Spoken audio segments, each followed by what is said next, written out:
अवधूत चिंतन श्री गुरुदेव दत्त. श्री स्वामी समर्थ. तुम्हा सर्वांचं माझ्या चॅनलमध्ये खूप खूप मनापासून स्वागत आहे. उद्या आहे श्रावण महिन्यातील दुसरा सोमवार. आता दुसऱ्या सोमवारी भगवान शंकरांची उपासना कशी करायची, त्यांच्या पिंडीवर अभिषेक कसा करायचा, त्याच्याबद्दलची सगळी माहिती मागच्या व्हिडिओमध्ये दिली आहे. काही अडचण असेल तर कमेंट सेक्शन मध्ये कमेंट करा, त्याची उत्तरं दिल्या जाईल. आता आजच्या व्हिडिओमध्ये आपल्याला दुसऱ्या श्रावणी सोमवारी काय उपाय करायचा आहे त्याच्याबद्दलचीच माहिती आहे. सगळ्यात आधी एक गोष्ट लक्षात घ्या, उद्या जरी श्रावणातील दुसरा सोमवार आहे तरी सुद्धा उद्या अष्टमी तिथी आहे.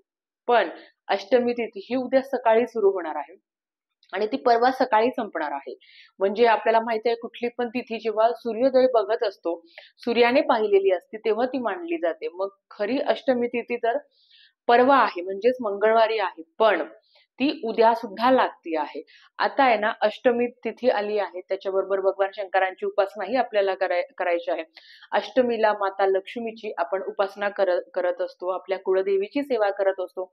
त्याच्या संदर्भातली सुद्धा माहिती लवकरच आपल्या चॅनलवरील. पण आजच्या व्हिडिओमध्ये आपल्याला श्रावणी सोमवारी दुसऱ्या शिवामूठ जी आहे तिचा उपाय करायचा आहे. आता तुम्हाला माहिती आहे, पहिल्या सोमवारी शिवामूठ होती तांदूळ आणि उद्या शिवामूठ आहे तीळ. आता बऱ्याच वेळा असे प्रश्न आले की ताई, तीळ काळी वापरायची की पांढरी वापरायची? तुम्हा सगळ्यांना माहिती असेल की काळे तीळ हे भगवान विष्णूंना समर्पित असतात, म्हणजेच पितरांची सेवा करण्यासाठी आपल्याला काळ्या तिळांचा वापर करत असतो. आणि देवांची सेवा करायची असते तर आपण आपण पांढऱ्या तिळाचा वापर करतो. पण याचा अर्थ असा नाही की भगवान शंकरांना काळे तीळ अर्पण करत नाही, करतो. जेव्हा पितृदोषांचा त्रासातून जर आपल्याला मुक्तता हवी असेल तर नक्कीच आपण काळे तीळ अर्पण करतो. पण श्रावण सोमवारमध्ये जी शिवामूठ आपण अर्पण करत असतो तर ती पांढरीच असते. आता तुम्हाला याचा फरक समजला असेल. आता ही पांढरी शिवामूठ तीळ आपण शिवामूठ भगवान शंकरांना अर्पण करणार आहोत पांढऱ्या तिळाची.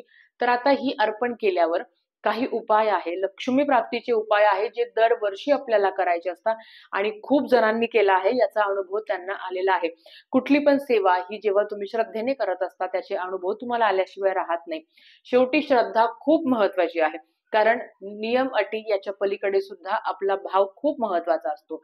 आता बऱ्याच वेळा अशा सुद्धा कमेंट्स आल्या का ताई, आमच्याकडे शिवपिंड ही पितळीची आहे, मग आम्ही पार्थिव शिवलिंग करू शकतो का? म्हणजे मातीचं शिवलिंग तयार करू शकतो का आणि त्याच्यावर रुद्राभिषेक करू शकतो का? लक्षात घ्या, रुद्राभिषेकाचं पाणी हे अमृता समान मानलं जातं. त्याच्यावर आपण खूप सगळे मंत्र स्तोत्र याचं पठण करत असतो, रुद्र पठण करत असतो, शिवमहिम्न पठण करत असतो. जेव्हा ते पार्थिव शिवलिंगाचं पाणी अर्थात आपण श्रवण म्हणजे आपण स्वतः घेतो ते पाणी, स्वतः आपण पितो, तर अर्थात त्याच्यामध्ये माती थोडीफार असणार आहे, कारण ते पार्थिव शिवलिंग आहे. पार्थिव शिवलिंगाची उपासना करू शकतो, तुम्ही पूजा करू शकता पार्थिव शिवलिंगाची. ते तुम्ही बनवून अगदी तुमच्या घरात, किंवा बऱ्याच वेळा अशा सुद्धा कमेंट्स आल्या की ताई, आमच्याकडे बेलाचं झाड आहे, त्याच्या खाली बसून पण तुम्ही पार्थिव शिवलिंग तयार करून त्यांची पूजा, पंचोपचार षडोपचार तुम्ही पूजा करू शकता. पण रुद्राभिषेकाला आपल्याला घरातली शिवपिंडच घ्यायची आहे. अशा महिलांना काही समस्या होत्या, हे त्याचं उत्तर आहे. चला आता आपण व्हिडिओकडे वळूया. आता तुम्हाला काय काय करायचं आहे, पांढरे तीळ आहे शिवामूठ, सगळ्यांना माहिती आहे. तर तुम्हाला 21 पांढरे तीळ घ्यायचे आहे. 21 पांढरे तीळ तुम्हाला घ्यायचे आहे. याचे दोन तीन उपाय आहेत, त्याच्यातला एक उपाय मी तुम्हाला सांगते. सुरुवातीला 21 पांढरे तीळ घ्यायचे, ते आपल्या उजव्या हातात घ्यायचे. आता फ्रंट कॅमेरा असल्यामुळे हा डावा हात वाटतोय, पण हा माझा उजवाच हात आहे. उजव्या हातावर 21 तीळ तुम्हाला घ्यायची आहे. सकाळी, दुपारी किंवा प्रदोष काळी जर हा उपाय केला तर अतिशय महत्वाचा मानला जातो. वारंवार त्या कमेंट्स येतात की ताई, दुपारी अभिषेक करू का? लक्षात घ्या, भगवान शंकरांच्या उपासनेचा सगळ्यात महत्वाचा काल हा एक तर तुम्ही ब्रह्ममुहूर्त म्हणा, अगदी 8:30-9 पर्यंत संध्याकाळी, नाही तर प्रदोष काळ तर अतिशय उत्तम काळ मानला जातो भगवान शंकरांच्या उपासनेचा. लवकरात लवकर सकाळी, नाही तर मग डायरेक्ट प्रदोष काळी. आता जी काही सेवा सांगणार आहे ती तुम्ही सकाळी करा किंवा प्रदोष काळी केली तरी चालेल, हरकत नाही. ज्यांना दुपारी जमलं, दुपारी म्हणजे अगदी 12 आणि 1-2 नाही करायचं, 4-4:30 नंतर तुम्ही ही सेवा करू शकता. तुम्हाला 21 ज्या पांढरे तीळ आहे ते तुम्हाला हातात घ्यायचं आहे. हातात घेऊन तुम्हाला कमलात्मक मंत्र म्हणायचा आहे. कमलात्मक मंत्र हा माता लक्ष्मीचा अतिशय महत्वाचा मंत्र मानला जातो. तो तुम्हाला मी डिस्क्रिप्शन बॉक्स मध्ये लिहून देते. आता ओरली पण सांगते. बऱ्याच महिलांना कमलात्मक मंत्र हा पाठ झाला आहे. ओम श्रीम रीम श्रीम कमले कमलालयी प्रसिद्ध प्रसिद्ध रीम श्रीम श्री महालक्ष्मी नमः या मंत्राचा तुम्हाला 16 वेळा जप करायचा आहे. 21 तीळ हातात घेऊन 16 वेळा जप करायचा आणि त्या भगवान शंकरांच्या पिंडीवर त्या 21 तिळा तुम्हाला अर्पण करायच्या आहे. हा जर सेवा किंवा हा जो उपाय जो तुम्हाला मी सांगितला आहे तो तुम्ही जर भगवान शंकरांच्या मंदिरात जाऊन केला तर नक्कीच तुम्हाला जास्त फायदा होईल. तुम्हाला माहिती आहे मंदिरात जेवढं पवित्र असतं तेवढं आपल्या घरात राहत नाही. तुम्ही कितीही देवदेव करा, कितीही ग्रंथ वाचा, तरी सुद्धा मनुष्य आहोत, घरात काही ना काही वाईट साईड बोलल्या जातं. बरेच काही नियमांचं उल्लंघन आपल्या मनुष्य जातीकडनं आपलं होत असतं. म्हणून ह्या ज्या काही सेवा सांगते या मंदिरात जाऊन केला तर अतिशय उत्तम. रुद्राभिषेक सुद्धा ताई आम्ही मंदिरात जाऊन करू शकतो का? जर तुम्हाला मंदिरात बसून जर सेवा करायची परमिशन दिली तर अतिशय उत्तम, नाही तर तुम्ही घरात केला तरी चालेल. पण मंदिरातलं पावित्र्य खूप जास्त प्रमाणात चांगलं असतं. समजलं? आता ताई हे जे तीळ अर्पण केले आहे ते तुम्ही त्या संपूर्ण रात्रभर तसेच तुम्हाला ठेवायचे आहे. दुसऱ्या दिवशी तुम्ही जसं आपण जे काही सामान आहे भगवान शंकरांची उपासना करून, मग ते फुल असो, बेलपान असो किंवा शिवामूठ वाहिलेली जी आहे त्याच्याच बरोबर हे सुद्धा तुम्हाला निर्माल्यात टाकायचं आहे. तुम्ही कुठल्या पण देवाची जेव्हा उपासना करत असो तेव्हा फूल, हार, पानं किंवा ज्या काही वस्तू असतात त्या निर्माल्यात टाकायच्या असतात. त्या कचरा पेटीत, घंटा गाडीत टाकायचं नाही. बऱ्याच वेळा अशा कमेंट्स पण येतात, म्हणून त्याचं उत्तर दिलं. आता हे झालं. अजून एक मुठभर तुम्हाला जे पांढरे तीळ आहे त्याचा उपाय तुम्हाला करायचा आहे. तो काय करायचा आहे ते तुम्हाला सांगते. जसं मी तुम्हाला सुरुवातीलाच सांगितलं की भगवान शंकरांच्या उपासनेसाठी आपण काळे तीळ सुद्धा आपण वापरू शकतो. पण केव्हा? जेव्हा पितरांची सेवा केली जाते आणि त्याच्या सुद्धा शुभ मुहूर्त ह्याच महिन्यात आहे. नक्कीच मी तुम्हाला सांगेल पितरांच्या सेवेबद्दल. तर आता मुठभर तुम्हाला पांढरे तीळ घ्यायचे आहे. लक्षात घ्या, मुठभर पांढरे तीळ तुम्हाला घ्यायचे आहे. हातात अशी मूठ तुम्हाला बंद करायची आहे. मूठमध्ये ते पांढरे तीळ असणार आहे. तर ही मूठ बंद करून तुम्हाला तर ते पांढरे तीळ आपल्या हातात मूठभर घेऊन तुम्हाला शिव गायत्री मंत्र म्हणायचा आहे. बऱ्याच लोकांना माहिती असेल, ज्यांना माहिती नसेल त्यांना मी डिस्क्रिप्शन बॉक्स मध्ये लिहून देईल, काळजी करू नका, किंवा इथे स्क्रीनवर फ्लॅश होत असेल. शिव गायत्री मंत्र काय आहे? ओम तत्पुरुषाय विद्महे महादेवाय धीमहि तन्नो रुद्र प्रचोदयात. परत एकदा सांगते. ओम तत्पुरुषाय विद्महे महादेवाय धीमहि तन्नो रुद्र प्रचोदयात. या मंत्राचा तुम्हाला 21 वेळा पठण करायचं आहे. 108 वेळा केलं तर अतिशोत्तम, नाही होत तर 21 वेळा तरी पठण करा. हातात मुठभर आपल्याला तीळ घेऊन 21 वेळा शिव गायत्री मंत्र मी तुम्हाला इथे लिहूनच देणार आहे. नाही तुम्हाला शक्य झालं तर तुम्ही गुगल करू शकता, युट्यूबला पण तुम्हाला मिळून जाईल.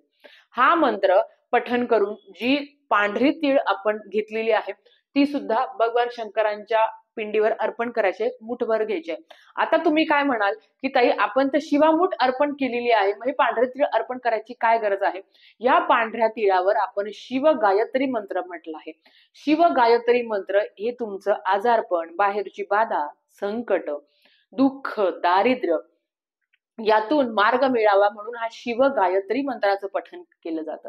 ज्या ज्या घरात दररोज शिव गायत्री, शिव महिम्न किंवा भगवान शंकरांची अगदी कुठलीही मंत्र, स्तोत्र, उच्चार याचं पठण केलं जातं त्यांच्या घरात कधीही पितृदोष होत नाही, किंवा असला तर तो कमी होतो. त्यांच्या घरात कधी कटकट, बाहेरची बाधा कमी होत नाही. तुम्हाला सगळ्यांना माहिती आहे की भगवान शंकर हे पितरांचे सुद्धा देवता आहेत, म्हणून त्यांच्या स्मरणार्थ ही सेवा करायची असते. आता बऱ्याच वेळा अशा पण कमेंट्स येतील की ताई एवढे मुठभर तीळ जर आपण अर्थात देवाला म्हणजे लोकांना दिले तर त्यांना जास्त फायदा होईल.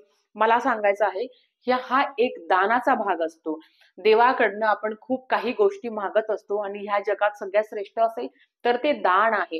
दान करणं आपण नेहमी देवाकडनं घेत असतो, सेवा करतो, त्याचा मोबदला देव आपल्याला देतो.